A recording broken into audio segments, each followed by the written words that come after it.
I'm Margaret Ciaccirelli. This is my husband Michael, and we are here to talk about our son Max. When he was about 9 months old, our son was diagnosed with a rare genetic disorder called Hurler syndrome. We learned that the best way to treat the disease is through a stem cell transplant. When researching where we wanted to take our son for his care, we visited the University of Minnesota, and at that time we stopped into the Ronald McDonald House. And that became a factor in our decision in deciding to go to Minnesota. Was the house made us feel comfortable that if we needed to be there a long time, that we would be in a good place. Of course, our main concern was our son's medical care, but we were blown away by the facility, and we knew it would be a good place for our daughter Grace, who was 3 years old at the time, especially during her adjustment through this whole time. And it turned out it was a great source of support for the two of us as well. Our son had a very rare disease that most doctors never encountered a child with it. And when we were living in the Ronald McDonald House, on our floor alone were 5 children with Hurler syndrome. And to be with parents who are going through the same thing with their child was just invaluable. Mike and I did 24-hour shifts, so you're extremely tired, you're drained, and we relied on the people and the volunteers at the Ronald McDonald House really to get us through. I feel like we were lifted up and carried through that whole experience. Everything we needed was there. That's my grandma and Max. That's Max. Our daughter was always very supportive of her brother. Everything he did was just a triumph for her as well.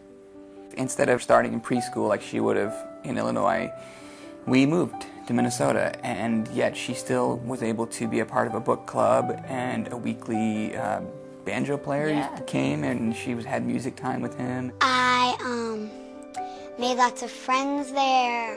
One friend didn't even live in the United States. She lived in Egypt, and we still write to each other. There were activities, there were day trips and trips to the movies organized by people in the house. So there would be times where we were able to both be at the hospital with our son. Max's transplant complications had begun from the beginning, and as time went on, his health deteriorated. We weren't sure, and the doctors weren't sure if there was anything more that could be done. The house was very accommodating of different people in terms of just people who wanted to spend the last few days with our son. So finally we reached the point where it was the day before Thanksgiving, and that was the day that Max passed away. Looking back, on such a short life, you start to calculate just how short it was and how important every minute you had with your child was. The best explanation of that is all of the people who came to the Ronald McDonald House to cook dinners. On my estimate, we gained 5 extra days in the months that we were there, just from meals alone. 5 days with our son. We've been volunteering at our local Ronald McDonald House since we got back. Having the opportunity to go to the house and cook in our son's memory is a blessing. To honor his memory in that way. As much grief and sadness and everything that we experienced at the hospital, that's, I think, as much happiness and joy that we saw at the house. And that's what we took away from it. Every cent that's donated, every bit of food that was cooked, any floor that was swept, any little thing made such a huge impact. They all add up, and they really make a difference in people's lives. And I think that's